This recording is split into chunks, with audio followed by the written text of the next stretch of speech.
नारद जी ब्रह्मा जी के पास जाते हैं और जाकर कहते हैं कि आपने तो सारे वेद उपनिषद पढ़ लिए। बोले हाँ पढ़ लिए। तो बोले जितने वेद उपनिषद ग्रंथ पुराण इतने सब कुछ है, इन सब में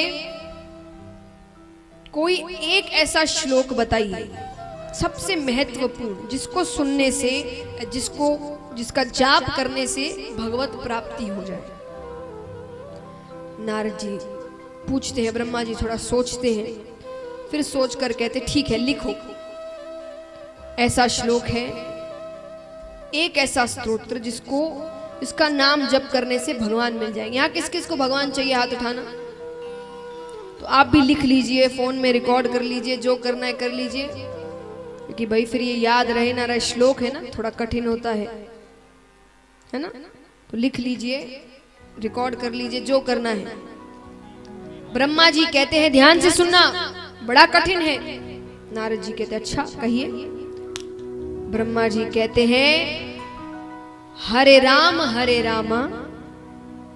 रामा रामा हरे हरे, हरे कृष्णा कृष्णा कृष्णा हरे हरे। अब यहां आधे से ज्यादा उनके चेहरे बता रहे कि क्या मजाक था ये।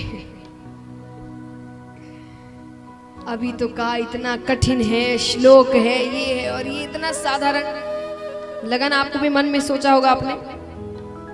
नारद जी ने भी कहा इतना सरल, अरे कोई वो तो कठिन होगा, भगवान को प्राप्त करना इतनी आसानी से भगवान मिल जाएंगे क्या। ब्रह्मा जी ने कहा इतनी ही आसानी से भगवान। तो बोले ये तो कोई भी कर सकता है। ब्रह्मा जी कहते हैं भगवान को भी कोई भी प्राप्त कर सकता है। सिर्फ इसी नाम जप से भगवान मिल जाएंगे। और तुम्हें क्या लगता है ये सरल है, ये आसान है, या ये बड़ा नहीं है। बोले हाँ। बोले इसमें भगवान का नाम है, इससे बड़ा तो कोई श्लोक नहीं है, कोई स्तोत्र नहीं है, कोई वेद उपनिषद नहीं है इस नाम से बड़ा। विचार करिए, ये राम नाम, यही नाम भोले बाबा को मिला है नाम जप करने के लिए, और यही नाम हम और आपको मिला है। और अब हम में उनमें ये कोई बराबरी है क्या? बताइए, महादेव जी और हम में ये कोई बराबरी की बात है? हम उनके चरणों की धूल भी नहीं है, पर नाम उनको भी वही मिला है और नाम हमको भी वही मिला है। कहा जाता है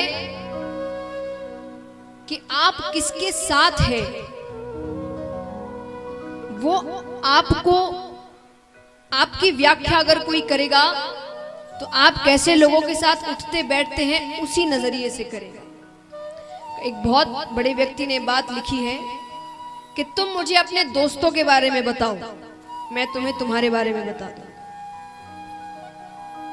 यानी तुम कैसी संगत में रहते हो वो तुम्हारे स्वभाव को बता देती है कि तुम्हारा स्वभाव कैसा है, तुम्हारी संगत बता देगी। तो अगर बड़ा होना है तो बड़ा कैसे होते हैं? देखिए, भगवान के साथ जब रिश्ता जुड़ जाता है व्यक्ति बड़ा कैसे हो जाता है। वामन अवतार सबने सुना है भगवान का, सुना है कि नहीं? दर्शन कल होंगे लेकिन सुना सबने होगा। तो वामन अवतार में भगवान का रूप भी हमको पता है। भगवान ने धोती पहनी है, एक हाथ में दंड है लकड़ी का, भिक्षा पात्र है। तो वो जो दंड था लकड़ी का, भगवान ने जब अपना आकार बढ़ाया था तो भगवान ब्रह्मांड तक गए थे। कहां तक? तो वो लकड़ी का दंड भी ब्रह्मांड तक गया था। अब लकड़ी के दंड में ऐसी क्या बड़ी बात है कि वो ब्रह्मांड तक पहुंचे? है कोई बड़ी बात? पर वो हाथ में किसके है? मायने ये रखता है। कहते हैं कि बड़ सैया बड़ होते हैं, जिसके साथ रहोगे वैसे ही बढ़ोगे। कि बड़ सैया बड़ होत है ज्यों वामन बुझ दंड, और तुलसी बड़े प्रताप ते दंड गयो ब्रह्मांड।